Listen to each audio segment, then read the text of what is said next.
Aujourd'hui sur le net, des logiciels espions tentent de piéger les opposants syriens sur Internet. Les pirates informatiques d'Anonymous soutiennent les manifestants québécois. Et un réseau social chinois instaure un permis à points pour ses utilisateurs.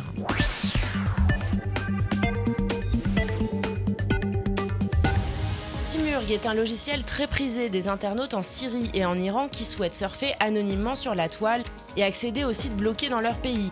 Il est notamment utilisé par les dissidents pour contourner la censure en ligne. Mais d'après une étude de chercheurs de l'Université de Toronto, une version compromise de ce programme circule sur Internet. Un code y a été ajouté pour en faire un cheval de Troie qui envoie à un tiers des données sur l'activité de l'utilisateur.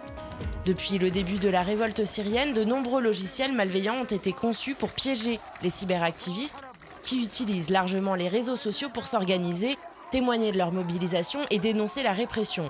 Ainsi, sur Facebook ou sur YouTube, les opposants à Bachar el-Assad sont régulièrement la cible de tentatives de hameçonnage visant à leur voler leurs identifiants et leurs mots de passe.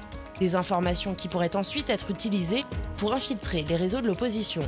Ces attaques seraient menées par l'armée électronique syrienne composée de pirates informatiques au service du régime de Damas. Et de leur côté, les opposants bénéficient également du soutien de groupes de hackers comme Telecomix qui, depuis l'Europe, leur donnent des conseils pour sécuriser leur communication sur Internet.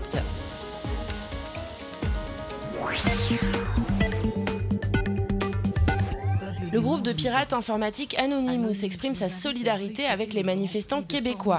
Pour protester contre une loi d'urgence qui restreint la liberté de manifester, ils appellent dans cette vidéo publiée mardi au boycott du Grand Prix de Formule 1 qui doit se tenir à Montréal du 8 au 10 juin.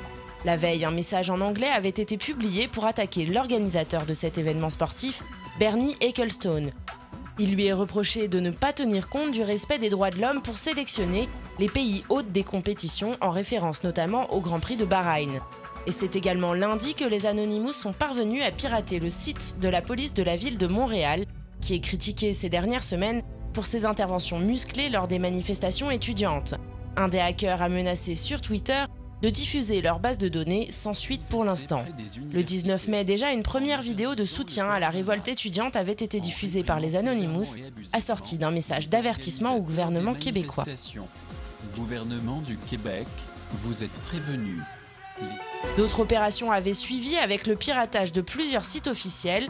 Ceux du Parti libéral du Québec au pouvoir et de l'Assemblée nationale ont été rendus inaccessibles dans un premier temps. Puis celui de la sécurité publique a été revisité pour afficher un temps le slogan des activistes. Et ce sont aujourd'hui les sites associés au Grand Prix du Canada qui sont menacés. Vous allez goûter à notre force de frappe. 80 points pour chaque internaute, puis des points en moins à chaque infraction et la fermeture éventuelle du compte si le crédit tombe à 0. Sina Weibo, l'équivalent chinois de Twitter, vient de mettre en place ce système pour tenter de lutter contre la propagation de rumeurs en ligne. Après la fin de l'anonymat pour des centaines de millions d'internautes, les mesures restrictives se multiplient donc sur les réseaux sociaux chinois en cette période de transition politique sensible pour le pouvoir communiste.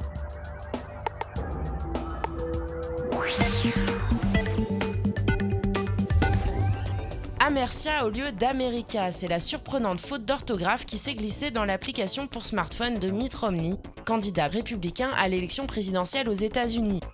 Une erreur embarrassante pour son équipe de campagne qui est loin d'être passée inaperçue sur les réseaux sociaux, d'autant plus que les utilisateurs peuvent prendre des photos avec, en toile de fond, le slogan qui contient la faute de frappe et les internautes, parmi lesquels de nombreux partisans de Barack Obama, s'en donnent à cœur joie pour se moquer de cette maladresse.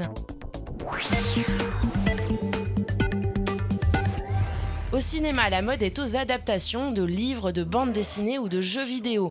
C'est ce qui a poussé le collectif d'artistes américains Varialaski à créer une fausse bande-annonce pour le film inspiré de Tetris. Le cultissime jeu qui consiste à imbriquer des pièces pour les faire disparaître, n'ayant pas vraiment de scénario, il en va de même pour cette fausse adaptation qui a été tournée dans les environs de Salt Lake City. Et si la blague est potache, les effets spéciaux, eux, sont très soignés. It's inevitable.